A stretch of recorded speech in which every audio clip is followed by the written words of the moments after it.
লিখে রাখেন। তার আগে এই যে আপনারা যে পোলাপাইনদেরকে অপরিপক্ক করে গড়ে তুলতেছেন, পোলাপাইনদেরকে বাস্তব জীবন সম্পর্কে কোনো ধারণা দিচ্ছেন না। একটা সময় এই যে আজকের যেই শিশুরা আছেন, আজকে যে হেফজখানার ছাত্র, মক্তবের ছাত্র, ঠিক আছে, তারা যারা শিশুরা আছেন, কোমলমতি শিশুরা যারা আছেন, যারা আগামী 10 বছর পরে তারা এই বিশ্বকে লিড করবে, তারা তাদের ফ্যামিলির হাল ধরতে হবে ভাই, ধরতে হবে। একজন শিশুর বাবা কতদিন তাকে চালাবে, ঠিক না? তার কি অর্থ উপার্জনের প্রয়োজন নেই? কেননা আপনারা তাদের বলেন যে আমরা এখানে শুধুমাত্র দিন শিখতে আসছি, আমাদের টাকা পয়সার, ভাই দিন শেষে তো আপনিও টাকার পিছনে দৌড়ান। কেন এইসব অবাস্তব বিষয়গুলো পোলাপাইনদের শিখান যে আমরা তো এখানে বিজ্ঞানী হতে আসি না, আমরা তো এখানে ডাক্তার ইঞ্জিনিয়ার হতে আসি না? আরে ভাই, ডাক্তার ইঞ্জিনিয়ারও যেমন খাইতে হয়, হুজুরেরও খাইতে হয়, মুফতি সাহেবেরও তো খাইতে হয়। তাই মুফতি সাহেব যদি খাওয়ার জন্য পয়সা না পায়, সে কি ভিক্ষা করে পয়সা পাবে ভাই? আমি এগুলো দরদ নিয়ে বলতেছি, যদি মনে করেন যে দরদ নিয়ে বলি নাই, মনে করেন গা আপনারা যেটা মন চায় সেটা মনে করেন, সেটা আমার দেখার বিষয় না। But this is reality. আপনি এটা মানেন বা না মানেন, এটাই হচ্ছে বাস্তবতা। এখন বিষয় হয়েছে ভাই, দেখুন আজকে হুজুররা বারবার বলে যে এই যে মানুষ সালমান খান, শাহরুখ খান এদের ফলো করে, হ্যান ত্যান। আরে ভাই, তারা জাহান্নামে না জান্নাতে যাবে সেটা আল্লাহ ভালো জানে, ঠিক আছে? তাদের কোনো কাজ আমি গ্রহণ করি না, কিন্তু কেন মানুষ তাদের অটোমেটিক তাদের দিকে অ্যাট্রাক্ট হচ্ছে, কেন? সেটা তো, এই কেনটা তো আমাদের বের করা উচিত। তারা একটা গুড লাইফ দেখাচ্ছে মানুষকে। হ্যাঁ, অনেকেই বলতে পারে, আমিও বলি যে তাদের মিডিয়ার সামনে শো করে একটা, তাদের বাস্তব জীবন আর একটা, সেটা ট্রু, সেটা কখনোই অস্বীকার করার মতো নয়, সেটা অবশ্যই সত্য। কিন্তু বিষয় হচ্ছে কেন তাদের প্রতি মানুষ অ্যাট্রাক্টেড হচ্ছে, কেন তাদের প্রতি মানুষ ঝুঁকছে? এই যে যারা কর্পোরেট লেভেলের, যারা লাখ লাখ টাকা, যাদের মান্থলি ইনকাম 6 ডিজিট স্যালারি, যাদের মান্থলি ইনকাম 5 লাখ, 6 লাখ টাকা, 7 লাখ টাকা, একটা মাদ্রাসার ছাত্র কেন সে স্বপ্ন দেখতে পারবে না সে আগামী 10 বছর পরে 7 লাখ টাকা ইনকাম করবে? কেন তার মধ্যে এই স্বপ্নটা আমরা দিতে পারি না? কেন একটা মাদ্রাসার ছাত্র, কেন একটা আপনার আলিয়া মাদ্রাসার ছাত্র কেন এই স্বপ্নটা দেখতে পারবে না যে সে ভবিষ্যতে কোটিপতি হবে? সে কেন এই স্বপ্ন দেখতে পারবে না সে ভবিষ্যতে এই পৃথিবীকে লিড করবে? কেন এই স্বপ্নগুলা? আমাদের আকাবিরেরা কি এরকম ছিলেন? আমাদের আকাবিরেরা কি এরকম অপরিপক্ক, এরকম মানহীন মানুষ তৈরি করে গিয়েছেন? আমাদের আকাবিররা কি, আমাদের যারা উত্তরসূরি ছিলেন, আমাদের যারা পূর্বসূরি ছিলেন, আমরা যাদের উত্তরসূরি, তারা কি এই ধরনের মানুষ ছিলেন? তারা কি এই ধরনের অকর্মণ্য মানুষ তৈরি করে গিয়েছেন? তারা কি এই ধরনের তথাকথিত দাওরা ডিগ্রি দিয়ে গিয়েছেন? তারা কি এই ধরনের তথাকথিত ইফতা ডিগ্রি দিয়ে গিয়েছেন যে শুধুমাত্র 4 দেয়ালের মধ্যে বসে থেকে তোমরা ইফতা ডিগ্রি অর্জন করবে আর দাওরা ডিগ্রি অর্জন করবে, আর দিন শেষে এসে মানুষের সামনে একটা মুড়ির ডাব্বা হিসেবে উপস্থিত করবে নিজেকে?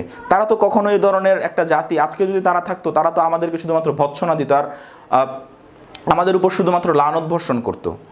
কেন লানত বর্ষণ করবে না ভাই? একটা অকর্মণ্য, একটা মানহীন জাতি আমরা তৈরি করছি, যে জাতির না আছে কোনো আপনার কোনো চিন্তা, না আছে কোনো ইচ্ছা, না আছে কোনো প্রেরণা। যে জাতির কোনো প্রেরণা, ইচ্ছা, চিন্তা, ভাবনা না থাকে, সেই জাতি এমনিই মরা জাতি। সেই জাতি দিয়ে আপনি না ইসলামের কাজ করতে পারবেন, না দুনিয়াবি কোনো কাজেই আসবে না। তো এই ধরনের মানহীন জাতি দিয়ে আপনি করবেন কি? আল্লাহর রাস্তায় হুজুররা একটু দয়া করে একটু সিরিয়াস হন। আপনাদের যেসব ছেলেমেয়েরা আছে তাদের ক্ষেত্রে শুধুমাত্র টাকা পয়সার ধান্দা না করে তাদেরকে একটু কোয়ালিটি এডুকেশন দেন, তাদেরকে একটু বাস্তব জীবন সম্পর্কে ধারণা দিতে শিখেন। আগে নিজে শিখেন, একটু মিডিয়া ঘাটেন, একটু শুধুমাত্র ওই ফেসবুক স্ক্রল না করে একটু গুগলে সার্চ দেন, what's going on in this world, এই বিশ্বে কী চলছে, সাম বিজনেস আইডিয়া, এগুলো একটু নেন ভাই, এগুলো একটু পড়াশোনা করেন। মাশাল্লাহ, আপনারা তো দাওরা পাস করেছেন, ইফতাহ পাস করেছেন, এত লং টার্ম আপনারা পড়াশোনা করেছেন, সেই ফজরের সময় উঠেছেন, ফজরের থেকে আপনার তারপরে সকাল 8টার দিকে ক্লাস শুরু হয়েছে, আপনার দুপুরে 1টা পর্যন্ত ক্লাস করেছেন, তারপর আবার তাকরার করেছেন, তারপর আবার তাকরার শেষ হয়ে আসরের পরে একটু আপনার রেস্ট নিয়েছেন, রেস্ট নেওয়ার পরে আবার মাগরিবের পর থেকে আবার হচ্ছে সেই 12টা পর্যন্ত। এই মেহনতটা কেন বরবাদ করে দিচ্ছেন ভাই? এই মেহনত তাহলে কোথায় কাজে লাগাচ্ছেন? এত কষ্ট করে পড়াশোনা করে আজকে এই মেহনত কোথায় কাজে লাগাচ্ছেন ভাই? একটু নিজের প্রতি একটু ক্লিক করেন না, একটু নিজের মেধায়। যারাই আমাদের মতো মানুষ আছে, যারা একটু কথা বলে, তাদেরই আরে দৌড়, তুই কি পড়ছস, তুই কি দাওরা করছস নাকি, তুই কি এই করছস নাকি? আরে ভাই, এই দাওরা দিয়ে আপনি করবেন কি? আমি যেসব দাওরার আমি কেয়ারই করি না, এই দাওরা দিয়ে আপনি কি করবেন? যে দাওরা মানুষকে গঠনমূলক জাতি গঠনে কোনো অবদান রাখছেন, এই দাওরা দিয়ে আপনি কি করবেন? এই কামিল দিয়ে আপনি কি করবেন? এমনও তো কামিল পাশ আছে, আমি নিজে দেখেছি। কালকে কামিল পরীক্ষা, আজকে গিয়ে জিজ্ঞেস করছে এটা কোন সিগা, সিগা মানে কি, মাজি মানে কি, মুজরে মানে কি, আমর মানে কি, নেহি মানে কি? আজীব ব্যাপার। আমি নিজে দেখেছি ভাই, আমার কারো থেকে কোনো প্রমাণ নেওয়ার দরকার নেই, আমি নিজে বাস্তব জীবনে দেখেছি। এগুলো দিয়ে কি করবেন? এসব মানহীন জাতি, সার্বিকভাবে বলছি। তারপর হচ্ছে একটু আপনি হয়তো বা মার্শাল আর্ট শিখবেন না, আপনি হয়তো বা কারাতে শিখবেন না, তাকে তো আপনি আপনার ছাত্রকে বললে এটা কোনো দোষ নাই যে ভাই তোমরা কারাতে শিখতে পারো, এটা অনেক ভালো জিনিস। তোমরা প্রত্যেক দিন সকালে যখন মাদ্রাসা ফারেক হয়ে যাবে, তোমরা প্রত্যেক দিন সকালে এত ঘন্টা দৌড়াদৌড়ি করতে পারো, তোমরা এই বিষয়গুলো নিয়ে পড়াশোনা করতে পারো কোরআন হাদিসের বাহিরে। এগুলো বললে তো কোনো দোষ নাই ভাই, এগুলো বললে তো আপনার কোরআন হাদিস অশুদ্ধ হয়ে যাচ্ছে না, কোরআন হাদিস জীবন অশুদ্ধ হবেও না, তাই না? তো এগুলো, এই বাস্তব বিষয়গুলা যে না জানার কারণে মানুষ কতটা, বিশেষ করে আগামী প্রজন্ম যারা আসছে, যারা এই জাতিকে লিড দিবে, বিশেষ করে উলামা ইকরাম যারা আসছেন, আগামী প্রজন্মের যারা উলামা ইকরাম, আজ থেকে 15-20 বছর পরে যারা উলামা ইকরাম হবেন, যারা মসজিদের মিম্বর থেকে জাতির উদ্দেশ্যে ভাষণ দেবেন, তাদের কথা বলছি আমি। তাদেরকে আপনারা কি দিচ্ছেন? আল্লাহর রাস্তায় একটু চিন্তা করুন। আমরা যারা আছি, আমরা গেছি বা আছি, দ্যাট ডাজন্ট ম্যাটার, ঠিক আছে? আমরা পচেছি বা আছি বা গেছি, দ্যাট ডাজন্ট ম্যাটার। এখন আমরা আমাদের রাস্তায় আছি, আমাদের রাস্তা আমাদের তৈরি করে নিতে হবে, ঠিক আছে? আমাদের রাস্তার আপনারা তৈরি করে দিবেন না, আর আপনাদের সেই যোগ্যতাও নেই। এখন আসুন বলা যাক কেন এই ভিডিওটি বানিয়েছি। প্রিয় ভাই বোনেরা, এই ভিডিওটি মূলত আমি বানিয়েছি আমার এই উম্মাহর প্রতি দরদ থেকে, আগামীতে যারা আলেম ওলামা আসছেন তারা যেন একটা বেটার লাইফ লিড করতে পারেন, গুড লাইফ লিড করতে পারেন, তাদের সামাজিক মর্যাদায় তথাকথিত ইমামতি, তথাকথিত মুয়াজ্জিনি, এইসবের প্রতি তারা যেন কোনোভাবেই ডিপেন্ডেন্ট না থাকেন, তারা যেন স্বতন্ত্র বিভিন্ন প্ল্যাটফর্ম গড়ে তোলেন।